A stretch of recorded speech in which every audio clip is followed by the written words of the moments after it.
Paul, McGuire, Grimes, KSTP, Minneapolis, St. Paul, Juno, Brett. It is really great talking to both of you today. I have loved Hey, Ted Poe. Lasso. I don't know a lot about soccer, football, but the show really got to me in places I just didn't expect. So thank you for that. Thank you, Paul. Thank you Nice for to meet talking to you. us.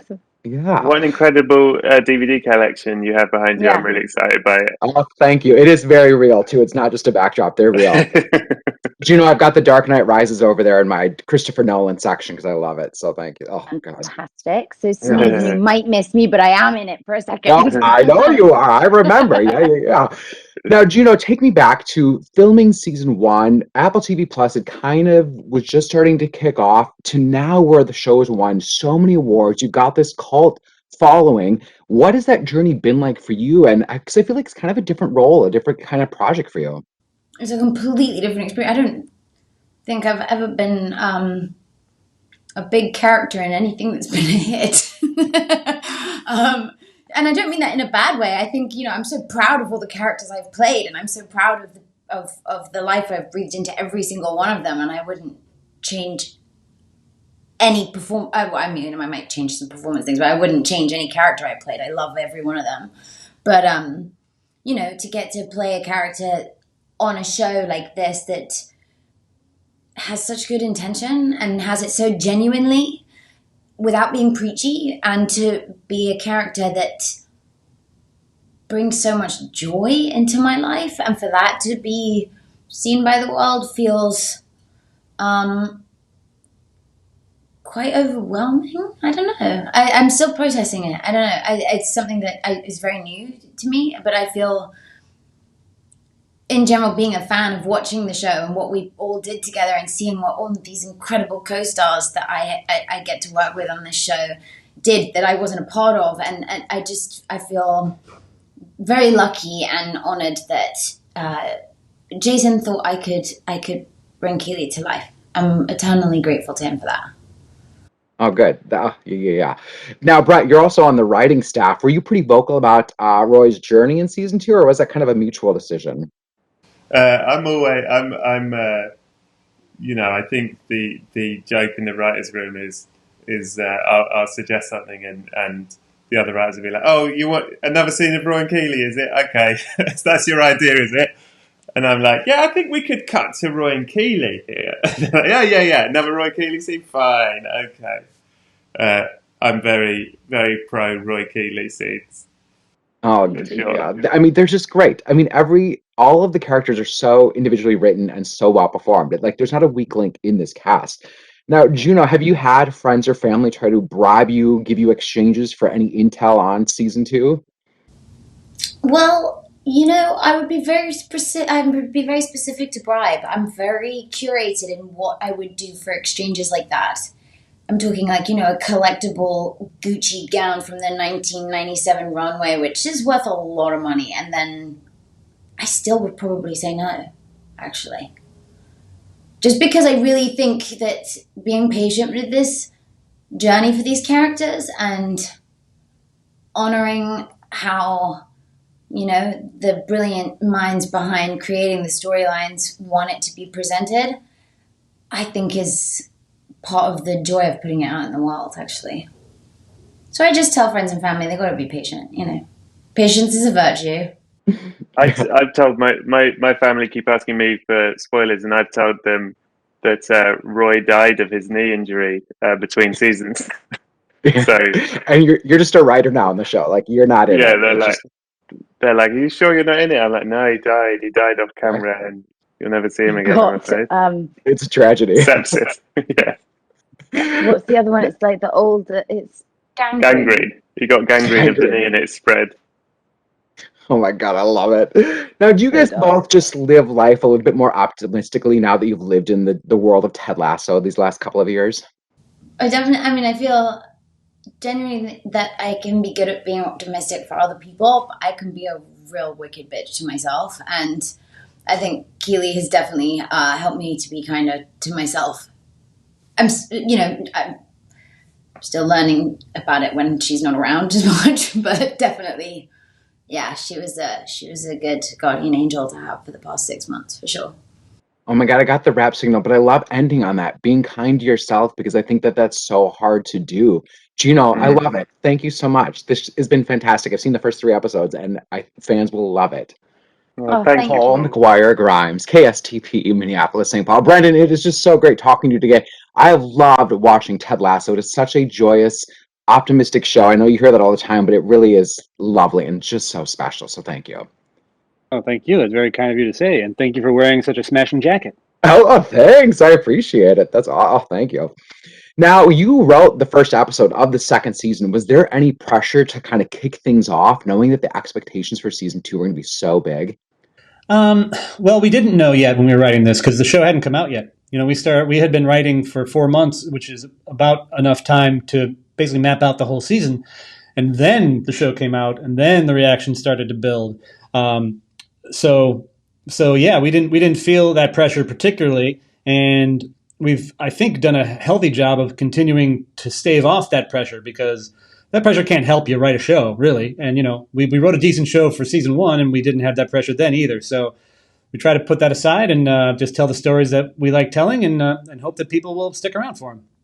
Yeah, now the comedy in this is just impeccable. Right down to the timing. Is there room for improv then between you and Jason and the others in a show like this? Well, the show is, Jason has said from the very, very beginning he wanted the show to be completely scripted and have as little improv as possible because you need to have the foundation that you're building on. You can't just trust that we'll find it in improv on the day. Having said that, there's always room, especially at the end of a scene, to goof around a little bit. And Jason and I improvised together for the first time, 23 years ago. So we're very comfortable going there. But even our cast members who aren't improvisers, they all know how to banter, as it were. So everyone gets their hack at the tree, and it just makes things a little more fun and interesting. Yeah, oh God, that's great. Now, take me back to your filming season 1 before Apple TV Plus had really kicked off. Now you've won so many awards. You've gotten this kind of cult following status. What has that journey been like for you, especially as a co-creator of the show? Well, in terms of the awards and accolades and stuff, it's like we don't do this for that. We just kind of do our best thing. So for those things to come about is really it's much appreciated. It's just kind of gravy. Hopefully we would like the show the same whether or not we had those.